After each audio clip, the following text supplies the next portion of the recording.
Yo, what's going on, everybody? Welcome back to the channel.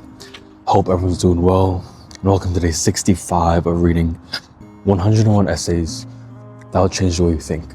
As always, shout out to Brianna West for the text. And today's title is 7 Reasons Why Heartbreak is Often Crucial for Human Growth. There have been so many poets and thinkers and philosophers who have spoken to this idea, the purpose of suffering. The wound through which Rumi claims the light enters.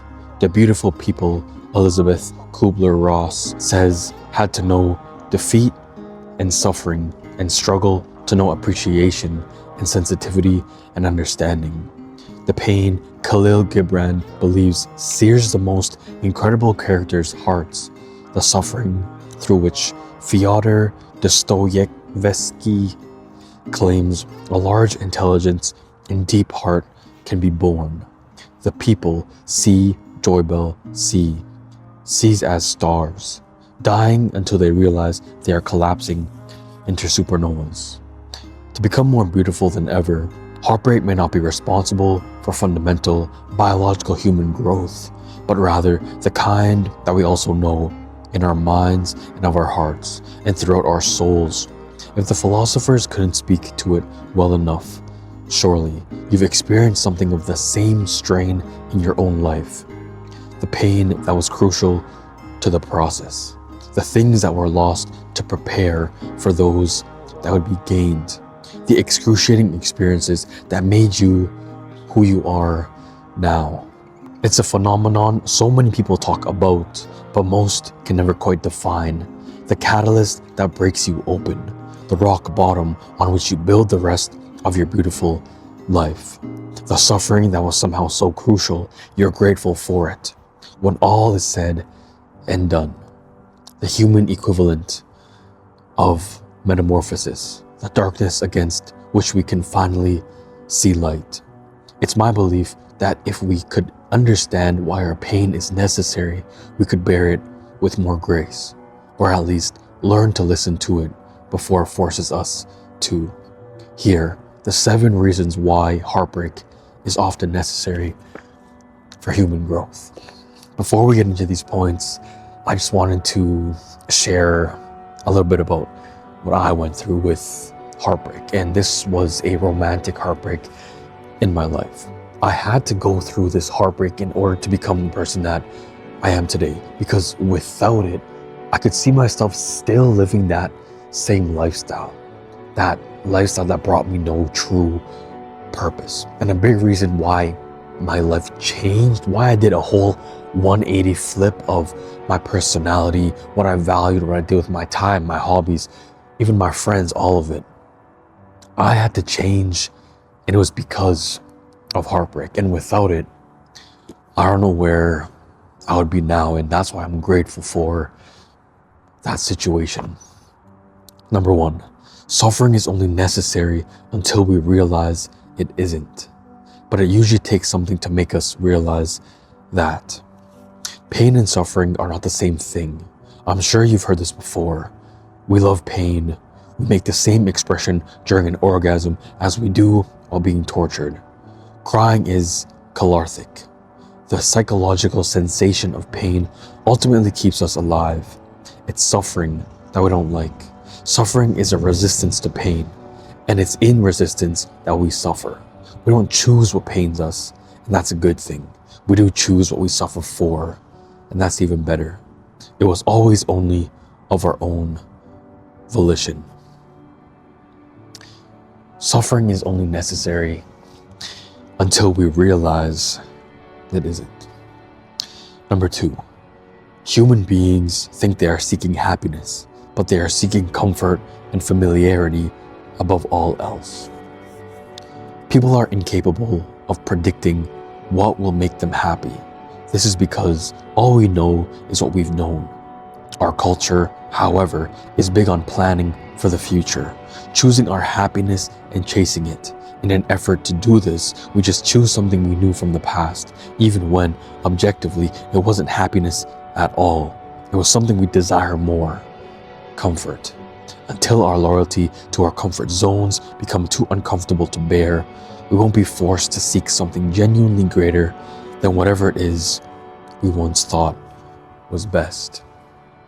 You see this all the time with relationships and with jobs, with career, because we knew this person, even though we know that this person isn't good for us, this person is toxic, we have an unhealthy relationship with them, we go back. We go back because it's comfortable, and we mistake happiness for that comfort. We're like, yeah, this person made me happy, when in reality it was just you were comfortable with this person, until it comes to the point where this comfort zone is unbearable, where you're forced to get out of that situation.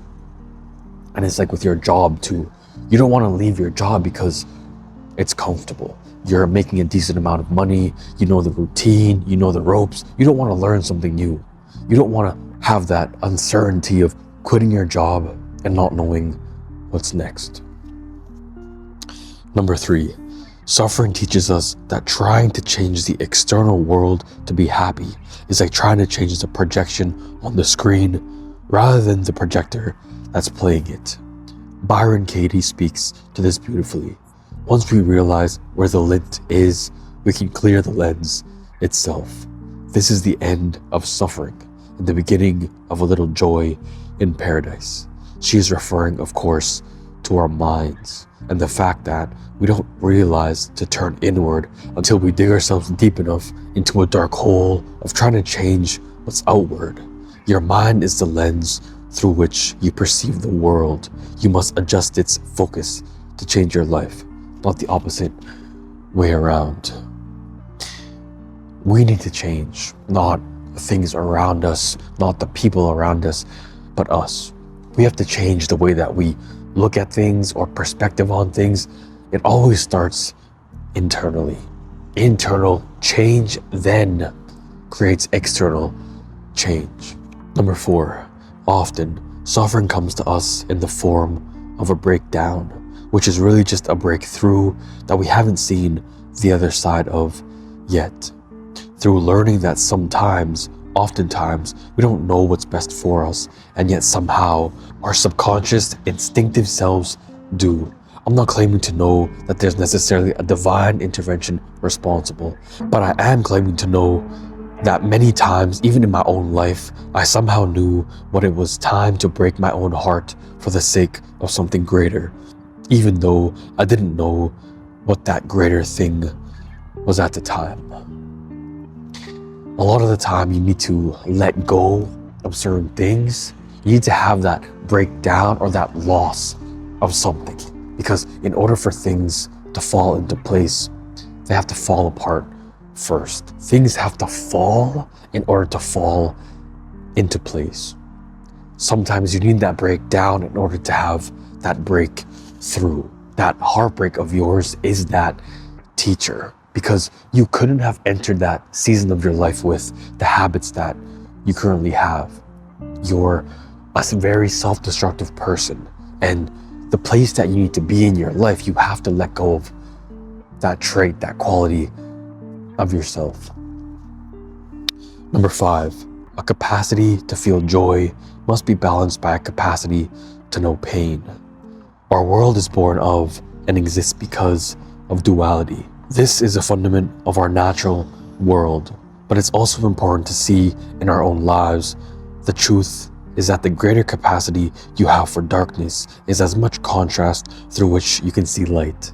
The yin-yang of our emotional selves is always in balance. It truly just depends on what perspective we choose to view things through. Both are equally available to us. The choice is always ultimately ours. You need to understand pain in order to know joy. It's like a lot of the time you need to have lost something in order to know its true value, because you see all the time people take their partners for granted, people take their parents, their friends for granted, and when they have it, they don't value it as much. They don't care about the person. They don't show them all the love and affection that they deserve until one day them and their partner break up, and then they come crawling back. They come crawling back to those people because they didn't know loss. But you have to know both, because that's how you grow. Suffering will teach you so many different things in your life. So you have to look at suffering like a teacher. Number 6, pain is a signal that something's wrong. Suffering is what happens when we don't heed it. Psychologically, of course, this is true, but it's even more true emotionally and mentally. We almost like to create problems for ourselves out of a very deep belief that we deserve pain, the bad kind, out of retribution for how terrible we wrongfully believe ourselves to be. It's only through grappling with the pain that we realize it was always self-induced and served mostly just to help us unlearn our need to create it, to realize why we don't deserve it, and in the process of doing so, reconnect with who we truly are, not just what the rest of the world sees us to be. Number 7, the universe whispers until it screams. There's no traumatic experience that is ever a completely singular event. There's no heartbreak that is ever just the cause of one thing. It's the pattern. It's what the loss compounds on. It's the final hit that breaks us open. The moment when we realize that we knew what was true all along, though something prevented us from heeding the calls early on. That is why we break through when we break open. How beautiful to live in a body and world that allows you to explore the darkness, but pains you when it's time to come back.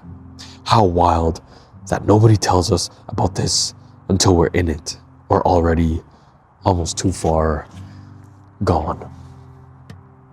Suffering is one of the best teachers that you could ever have, and suffering is essential for our growth. And we need to understand that when we frame suffering as, this is helping me learn a certain lesson, because a lot of us, we won't realize or learn things truly unless we have to suffer for it. It's like there are two people who are chasing after the same goal. It takes one person 6 months. They didn't really have to suffer for whatever it is that they're chasing after.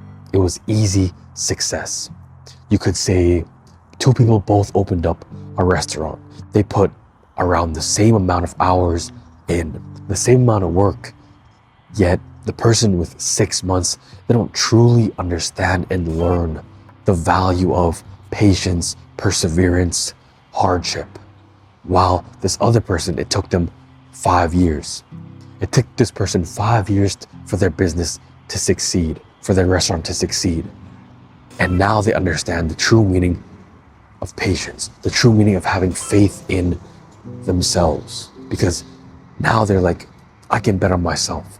I know that I was the one who got through it. It wasn't some lucky break. It was me. It was 5 years of showing up, 5 years of suffering for what I truly want. And that's why suffering will teach you things that nothing else will.